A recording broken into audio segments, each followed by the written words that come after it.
Hey guys, welcome back to my channel. It's Althea Hurst, and I'm a top producing agent here in the DC, Maryland, and Virginia area. And welcome to my channel where I talk about all things real estate, whether you're buying a house, selling a house, or even if you're a realtor and you just need some coaching and some tips, I got you. Today, I'm going to be talking to my agents, to my realtor partners. I love you guys so much because I feel like realtors, we're supposed to work together, okay? So I want to talk to you guys about questions to ask your lenders. And I feel like this is a very important topic, and make sure that you comment below if you have anything else that you want me to chat about, because lenders is like the toughest thing in this business. And I don't know if you guys would agree with me, but any other agent I have spoken with, lenders are really tough. It's hard to find a good lender. It's hard to find a lender who is consistent. And sometimes lenders can really disappoint you. But lenders, we need them because guess what? They have the money. They have what we need in order to get the deal closed. And it's important that we cultivate very healthy, good relationships with lenders prior to making sure our business expand in a bund, right? So here's what I want to tell you guys about questions to ask your lender, whether this is a buyer or a seller. And here's my thing.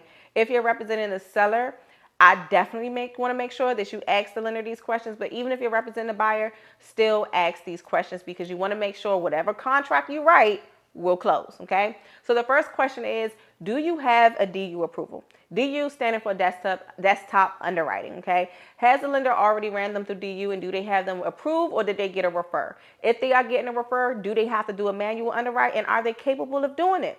Those are questions that you want to ask the lender. The second one is, have you pulled credit? Now, most times there's a consumer law into place, so the lender cannot tell you what the client or the applicant's actual credit score is, but they can tell you if they pulled the credit. So ask them, have you pulled credit? Yes. Is the credit qualifying? Yes. Good to know. You need to know that information, okay? Next, you need to ask them about income. Have you verified the income? Yes, I have. Okay, so that means you have a copy of the last 2 years W-2 statements, and you also have a copy of the last 2 weeks of pay stubs or the last month of pay stubs. Yes, I do. Okay, perfect. The next question you want to ask them is this buyer utilizing gift funds, all right? This is very important because, of course, if a buyer is utilizing gift funds, that means that they don't have this money most times in order to go to the closing table.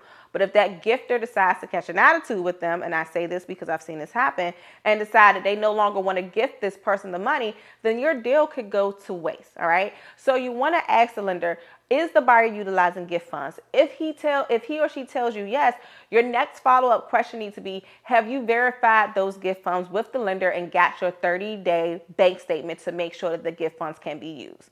It's okay to ask these questions. Some lenders may feel like, well, you're asking me all these things, and just let them know, like, hey, I'm just doing my due diligence and making sure that I have a transaction that is lined up and that will close, okay? And the last question that you want to ask them is about assistance. You want to ask them, hey, is this buyer utilizing any down payment assistance? If the answer is yes, okay, perfect. If they are, does that mean that I'm going to have to write contracts that's going to need extended closing, 45 days, 30 days, 60 days, or can they close on a standard 30 days? These are questions that you want to ask the lender in order to make sure that you are solidifying the buyer's financing. I hope that this was a very good and formal video for you guys as agents, and I'll catch you guys on the next one. See you.